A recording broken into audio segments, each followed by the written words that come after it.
نماز فجر کے بعد سورہ فاتحہ کی ایک آیت 11 بار پڑھ لو۔ 3 دن کے اندر اندر آپ کو بڑی خوشخبری ملے گی۔ آپ کا ہر مسئلہ، ہر پریشانی حل ہو جائے گی۔ بسم اللہ الرحمن الرحیم۔ محترم ناظرین، ہزاروں درود و سلام نبی کریم صلی اللہ علیہ وسلم کی ذات پر، اور ہم اللہ سے دعا مانگیں گے کہ اللہ ہماری آج کی صبح ہمارے لیے باعث رحمت فرما۔ آج کا وظیفہ بہت ہی خاص ہے اور اس میں ایک قرآن مجید کی چھوٹی سی سورت کا ہے۔ آج کی اس ویڈیو میں ہم جو عمل آپ کو بتائیں گے، یہ خاص وظیفہ قرآن پاک کی ایک چھوٹی سی سورت کی ایک آیت پر مشتمل ہے، اور آپ نے اس عمل کو لازمی کرنا ہے۔ انشاءاللہ تعالی اس عمل کو کرنے سے آپ کے پاس اتنا پیسہ، اتنا مال و دولت آ جائے گا۔ اگر آپ غریب ہیں، آپ کے گھر کے مالی حالات ٹھیک نہیں ہے، تو آپ کے گھر کے مالی حالات اس قدر بہتر ہو جائے گے کہ آپ کے جتنی بھی رشتہ دار ہیں وہ آپ کو دیکھتی ہی رہ جائے گی۔ یہ خاص وظیفہ ہمارے بہت سے بہنوں اور بھائیوں کا آزمایا ہوا عمل ہے۔ اللہ تبارک و تعالیٰ کی فضل و کرم سے گھر سے غربت اور تنگ دستی ختم ہو جائے گی، اور گھر میں مال و دولت کی بارش ہونا شروع ہو جائے گی۔ تاکہ انسان کا واحد مقصد یہ ہے کہ انسان اللہ تعالیٰ کی عبادت و بندگی کرے۔ اس کے علاوہ جتنی بھی امور ہے جن کو انسان انجام دیتا ہے، اس لیے ہے تاکہ عبادت الہی کے معاملے میں انسان کے معاون بن سکے۔ انسان کی صحت و تندرستی، قوت و طاقت، مال و دولت، کھانا پینا، غرض ہر چیز اس لیے ہے تاکہ انسان مستعد ہو کر اپنے مقصد اصلی کو انجام دے سکے۔ عبادت اللہ تعالیٰ کی اوامر کی بجا آوری اور نواہی سے اجتناب و کنارہ کشی کا نام ہے، یعنی اللہ کے حکم کردہ چیزوں کو انجام دینا اور منع کردہ چیزوں سے رک جانا۔ لیکن عبادات کے اندر بھی فرق مراتب کا لحاظ کیا گیا ہے، یعنی ان کے انجام دہی کی صورت میں مرتب ہونے والے اجر و ثواب میں بڑا فرق ہے۔ چنانچہ کچھ امور ایسے ہیں جن کی فضیلت و اہمیت اور اجر و ثواب بہت زیادہ ہے، اور کچھ ایسے ہیں جن کا اجر و ثواب ذکر عبادتوں کی بنسبت کچھ کم ہے۔ عبادات کی بہت سے انواع و اقسام ہے، لیکن جب کبھی ہماری سماعت سے عبادات کا لفظ ٹکراتا ہے تو یقینی طور پر ہمارے ذہن میں نماز کا تصور گردش کرنے لگتا ہے۔ گو عبادات کا دائرہ نماز ہی میں محدود نہیں، تاہم اس کی اہمیت و فضیلت اس قدر نمایاں اور اس کا ثواب اس قدر زیادہ ہے کہ عبادات کا تصور نماز کے بغیر محال معلوم ہوتا ہے۔ پھر نمازوں کی اہمیت و فضیلت میں بھی تفاوت ہے۔ چنانچہ نمازوں میں سب سے اونچا اعلیٰ درجہ فرض واجب کا ہے، پھر سنت مؤکدہ کا، پھر غیر مؤکد اور پھر نوافل کا۔ اگرچہ نمازوں میں نوافل کا درجہ اخیر کا ہے، تاہم اگر اس کو خلوص اور حضور قلبی کے ساتھ ادا کیا جائے تو اس کی فضیلت اس قدر ہو جاتی ہے کہ انسان اس کا تصور بھی نہیں کر سکتا۔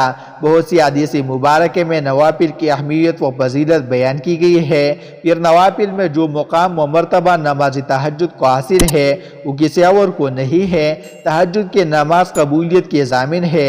نماز تہجد قرب الہی کا ذریعہ ہے۔ یہ نماز خوشنودی رب کا باعث ہے، اس سے حسنات میں اضافہ ہوتا ہے، سیئات معاف ہوتے ہیں اور درجات بلند ہوتے ہیں۔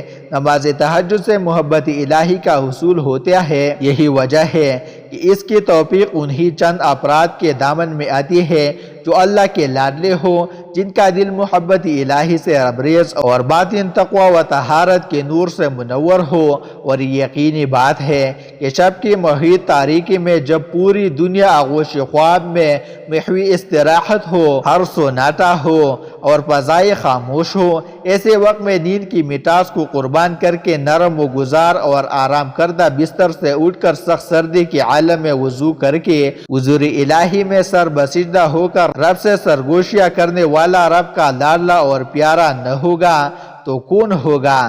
اس لیے تہجد میں مانگی جانے والی دعائیں ضرور قبول ہوتی ہے۔ اس حقیقت سے کوئی انسان انکار نہیں کر سکتا کہ دنیا میں ہر امیر، غریب، نیک و بد کو قانون قدرت کے تحت دکھوں، غموں اور پریشانیوں سے کسی نہ کسی شکل میں ضرور واسطہ پلتا ہے۔ اس کا سبب یہ ہے کہ دنیا دارالعمر اور امتحان گاہ ہے۔ انسان یہاں آزمائش کے لیے بھیجا گیا ہے۔ اسے آزادی سے نیکی اور بدی کرنے کی قوت دی گئی ہے۔ جیسے بروئی کار لا کر وہ نیکی کی صورت میں اجر و ثواب اور نافرمانی کی صورت میں عذاب و سزا کا مستحق ٹھہراتا ہے۔ غربت و تنگ دستی اور امارات و خوشحالی میں بھی اس دنیا کے دارالعمر ہونے کا ایک حصہ ہے۔ یہاں دو قسم کے لوگ بستے ہیں، ایک وہ جو آسودہ حال اور دولت مند ہے اور ہر قسم کے آسائش و آرام سے بہرور ہے، دوسرے وہ جو غریب و مفلوک الحال ہے اور زندگی کی ضروریات سے بھی محروم ہے۔ مصائب و آلام انہیں ڈستے رہتے ہیں اور وہ زندگی یوں گزارتے ہیں جیسی دکھی کے منو بوجھ تلے دبی ہوئی ہو اور اس بوجھ میں تخفیف کے آثار بھی دکھائی نہ دیتے ہو۔ انسان کسی بھی گروہ سے تعلق رکھتا ہے، اسے دکھوں سے منفر نہیں، یہ الگ بات ہے۔ کسی کو کم اور کسی کو زیادہ دکھوں سے واسطہ پلتا ہے اور زندگی اسے بحال نظر آنے لگتی ہے۔ وہ چاہتا ہے کہ مصائب و آلام سے چھٹکارا حاصل کرے، مگر وہ اس طرح گلے کا ہار بن جاتے ہیں کہ روایتی کمبل کی طرح چھوڑنے کا نام نہیں لیتے۔ گلے کا ہار بننے والی ان دکھوں کا کوئی سر پیر نہیں ہوتا، کسی بھی پہلو سے وہ زندگی کے لیے عذاب بن سکتے ہیں۔ مسلسل ناکامیاں اور حوصلہ شکن محرومیاں انہیں جنم دیتی ہے اور غم کے اندھیرے غاروں میں جا گراتی ہے۔ اقتصادی بدحالی، معاشرتی ناہمواری، عدم مساوات، ظلم و ستم، ناانصافی اور ریاستی جبر بھی اس کے اسباب میں سے ہے، جس سے انسان کا ذہنی توازن بگڑ جاتا ہے اور جسمانی قوت اس طرح متاثر ہوتی ہے کہ وہ صدیوں کا بیمار نظر آنے لگتا ہے۔ اس دکھ بھری دنیا کے سمندر میں تنکی کی طرح بہنے کے باوجود انسان ہاتھ پاؤں ضرور مارتا ہے اور یہ کوشش کرتا رہتا ہے کہ دکھوں سے انجام پالے اور غموں کے بور سے باہر آ جائے، لیکن وہ تب تک اپنی پریشانیوں اور دکھوں سے نجات نہیں پا سکتا جب تک وہ اللہ اور اس کے رسول صلی اللہ علیہ وسلم کی بتائی ہوئی احکام پر عمل پیرا نہیں ہو جاتا۔ اسے چاہیے کہ وہ اللہ سے اپنے گناہوں کی توبہ کرتا رہے اور اس بات پر یقین رکھے کہ وہ ضرور اس کی توبہ قبول کرے گا اور اس کی تمام پریشانیوں اور غم ختم کر دے گا۔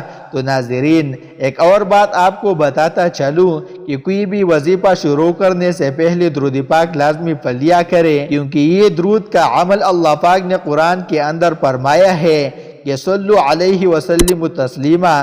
اللہ کی ذات فرماتی ہے کہ میں خود درود بھیجتا ہوں اپنے پیارے پیغمبر محمد صلی اللہ علیہ وسلم پر، اور میرے جتنے فرشتے ہیں، نوری مخلوق ہے، یہ بھی میرے نبی پر سب مل کر درود پڑھتے رہتے ہیں۔ آگے اللہ فرماتا ہے کہ اے ایمان والو، وصلو علیہ وسلم تسلیما، تم بھی میرے نبی حضرت محمد صلی اللہ علیہ وسلم پر درود پڑھو، یہ میرے اللہ کا حکم ہے اور یہ کام، یہ عمل اللہ کی ذات خود بھی کرتی ہے، اور اللہ نے اپنے پیاری مخلوق جو نوری مخلوق ہے، جس میں جبرائیل ہے، میکائیل ہے، اسرافیل ہے، بے شک بے شمار فرشتے میرے اللہ کے ہیں، وہ سب میرے نبی پر درود پڑھتے ہیں۔ تو اللہ رب العزت فرماتے ہیں کہ میں بھی، میرے تمام نوری مخلوقات فرشتے بھی، اور اب میں اپنے بندوں کو بھی حکم دے رہا ہوں کہ جو مجھ کو مانتے ہیں، جو میرے نبی پر ایمان لے کر آئے ہیں، ان کو بھی میں حکم دے رہا ہوں کہ عمل تم بھی کرو۔ وہ عمل کون سا ہے؟ درود پاک پڑھو۔ تو ایک دن میرے نبی حضرت محمد صلی اللہ علیہ وسلم مسجد کے اندر ممبر کے اوپر تشریف فرما ہونے کے لیے جب پہلی سیڑھی پر قدم رکھا تو صحابہ کرام بھی اپنے پاس موجود تھے مسجد کے اندر۔ تو آپ نے جب پہلی سیڑھی پر قدم رکھا تو فرمایا آمین، دوسری سیڑھی پر قدم رکھا تو پھر فرمایا آمین، تیسری پر جب قدم رکھا تو آپ نے فرمایا آمین۔ تو صحابہ کرام یہ منظر دیکھ رہے تھے، تو جب انہوں نے دیکھا کہ آپ آمین کہہ رہے ہیں، اس کا مطلب ہے کہ کوئی دعا مانگ رہا ہے یا کوئی عمل کر رہا ہے۔ اس پر حضرت محمد صلی اللہ علیہ وسلم آمین کہہ رہے ہیں، اس کا مطلب ہے کہ کوئی دعا مانگ رہا ہے۔ تو صحابہ کرام نے عرض کیا، یا رسول اللہ صلی اللہ علیہ وسلم، آپ نے 3 دفعہ آمین کہا ہے، اس کا راز تو بتا دیجئے۔ تو میرے نبی نے فرمایا کہ ابھی جبرائیل امین فرشتہ آیا تھا، اللہ کی نوری مخلوق ہے، اور وہ پیغام لے کر آیا ہے کہ جس بندے کی زندگی میں اس کے والدین بڑھاپے کی حالت میں ہو اور وہ ان کی خدمت نہ کر سکے، وہ ہلاک ہو جائے۔ تو میں نے اس کے اوپر آمین کہا ہے۔ تو ایک آمین کا مقصد یہ ہوا۔ دوسرے نمبر پر میں نے آمین اس لیے کہا کہ جس بندے کے سامنے حضرت محمد صلی اللہ علیہ وسلم اپنا فرماتے ہیں کہ میرا نام آئے، محمد کا نام آئے اور وہ درود نہ بھیجے، وہ بھی ہلاک ہو جائے، تو میرے نبی نے فرمایا کہ میں نے اس کے اوپر بھی آمین کہا ہے۔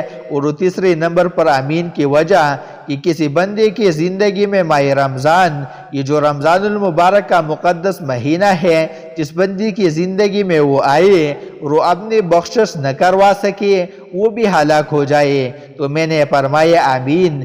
دیکھو نہ کتنی سخت وعید ہے، اللہ کا حکم ہے، اور اللہ کے حکم کو لے کر آنے والا سارے فرشتوں کا سردار فرشتہ حضرت جبرائیل امین ہے۔ وہ جس ہستی کے پاس وہ فرشتہ آتا ہے وہ سارے نبیوں کا امام ہے۔ اب میرے نبی آمین کہہ رہے ہیں، اللہ کا حکم ہے، جبرائیل امین لے کر آنے والا ہے۔ اب یہ بتاؤ کہ اس کے اندر کوئی شک ہے؟ اور میرے بھائی، میرے نبی پر درود پڑھنا عین عبادت ہے۔ دیکھو اللہ نے دو فرشتے تعینات کیے ہیں، ایک دائیں ایک بائیں، اور جب درود انسان پڑھتا ہے تو یہ دونوں فرشتے لکھنا شروع کر دیتے ہیں۔ یہ واحد عمل ہے۔ کسی نے پوچھا یا رسول اللہ صلی اللہ علیہ وسلم، نیکیوں والے فرشتے کو تو سمجھ آتی ہے کہ وہ نیکیاں لکھے گا، بدیوں والا کیا لکھتا ہے؟ وہ کیا لکھتا ہے؟ آپ نے فرمایا کہ وہ بدیاں مٹانا شروع کر دیتا ہے جب درود پڑھا جاتا ہے۔ تو اس لیے میرے نبی کی بڑی عزت اور شان اور وقار ہے۔ تو آپ صلی اللہ علیہ وسلم جب معراجی تشریف پر گئے تو جبرائیل امین آپ کے پاس بیٹھے ہوئے تھے، تو ایک فرشتہ آتا ہے، تک کی آواز آتی ہے، تو اس میں ایک فرشتہ آتا ہے۔ وہ جبرائیل امین جب دیکھتے ہیں تو میرے نبی نے بھی دیکھا، تو میرے نبی کو جبرائیل امین کہتے ہیں، میں نے اپنی زندگی میں یہ پہلی دفعہ فرشتہ دیکھا ہے، اور یہ دروازہ جو آج کھلا ہے جس سے وہ آیا ہے، میں نے یہ بھی اپنی زندگی میں پہلی دفعہ دیکھا۔ دیکھو کتنے سو سال پہلے اللہ نے نوری مخلوق بنائی تھی۔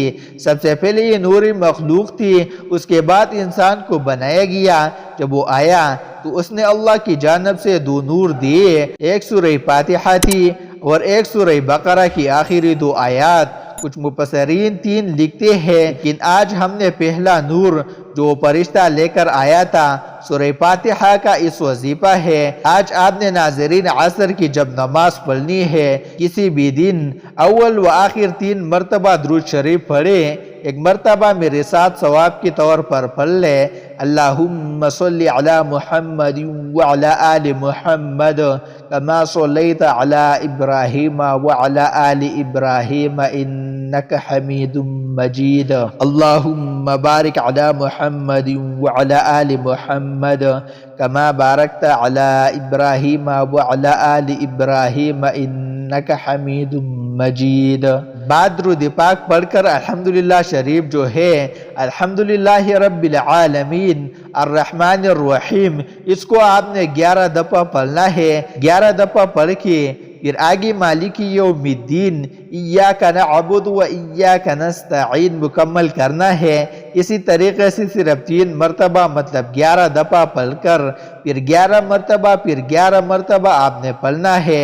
اسی طرح یہ 33 مرتبہ بن جائے گا۔ جب یہ 33 بار ہو جائے گا تو باقی سورہ فاتحہ 3 بار ہو جائے گی۔ اور جب آپ یہ عمل کریں گے، اول و آخر 3 بار درود شریف پڑھ کے ساتھ پھر اللہ سے دعا مانگے، یہ ایسا وظیفہ ہے آپ کی کوئی دعا بھی رد نہیں ہوگی۔ یہ انتہائی طاقتور اور آزمودہ وظیفہ ہے، ڈال دو، یہ بہت ہی مجرب وظیفہ ہے۔